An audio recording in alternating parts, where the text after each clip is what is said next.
First, when you look at some of the staff analysis, that tribal lands occupy over 55 million acres of land, 57 million acres of subsurface mineral estates. The lands contain 30% of U.S. coal reserves west of the Mississippi and 50% of potential uranium reserves and up to 20% of known natural gas and oil reserves. You get the better sense that our Native American tribes are a big part of both domestic energy and the climate change response. But we also know the history. From 1944 to 1986, the Navajo Nation, private mining companies, extracted nearly 30 million tons of uranium ore from Navajo lands to provide the federal government with Cold War atomic weapons. Many tribal members worked in these mines, often living and raising families near the mine and mill sites. These were left abandoned, over 500 of them, and cancer rates doubled among tribal members from the 1970s to the 1990s. In Florida, we saw a degradation of the environment with regard to the Everglades. For over a century, the Seminole and Miccosukee Nation have resided in the Everglades. The region serves as a refuge for the tribes, which were forcibly displaced there by white settlements. And in that area where they grew up, we see now huge impacts on fishing and drinking water in the Everglades because of pollution from suburban sprawl, drainage, pollution, urban sprawl, and the introduction of invasive plant and species have been an ongoing issue. So we see this continuing to be an issue. And this committee is all about righting the injustices of the past and looking forward.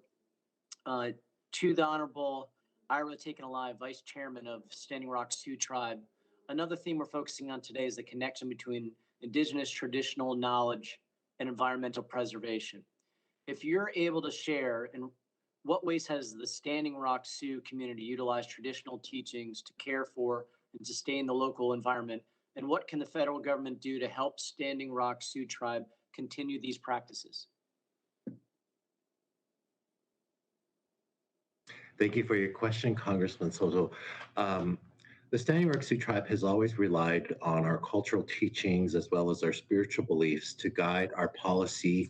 In fact, there's a provision in our tribal constitution that speaks to our unwritten laws and customs as it pertains to our beliefs and our values related to the environment, to our natural resources, including our kinship system.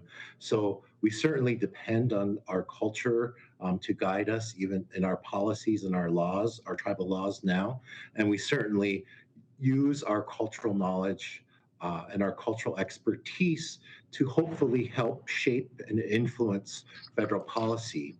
And certainly we opposed the Dakota Access Pipeline on those grounds.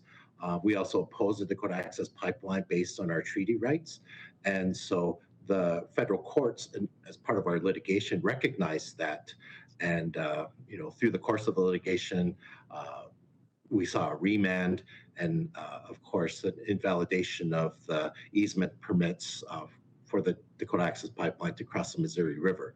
So to get back to your question, we certainly do rely heavily on our cultural practices, our cultural beliefs, and everything that we do. Thank you, Vice Chairman. And Mr. Herb Lee Jr. Of the Pacific American Foundation, your testimony mentions that over 450 fish ponds were built across the Hawaiian Islands, with some dating back to over 800 years ago. Can you speak further on the history of these fish ponds, as well as their significance, and how the Waikalua fish pond fit in this history? Yeah, these ponds were spread out over all of the islands. Some of them range in size from, mine is considered a small pond, about 12 acres. Some of them range in size to 500 to 900 acres in size. And they were very important in terms of providing protein, for the people of old. Over the course of time, when we went from the chiefs owning all of the land to private land ownership in 1848, we call it the Great Mahalia, the Great Divide. That's when the chiefs could no longer be able to, amass the labor to take care of these ponds. And so the degradation of these ponds took place after that. And of course, urbanization of Hawaii basically destroyed a lot of the ponds until we get to today, in the 21st century. There's only about 15% of them left, spread across 6 major islands. But I believe that, in working at these ponds, that they hold the key to unlocking, both the indigenous wisdom to restock the nearshore fisheries, which have basically been fished out.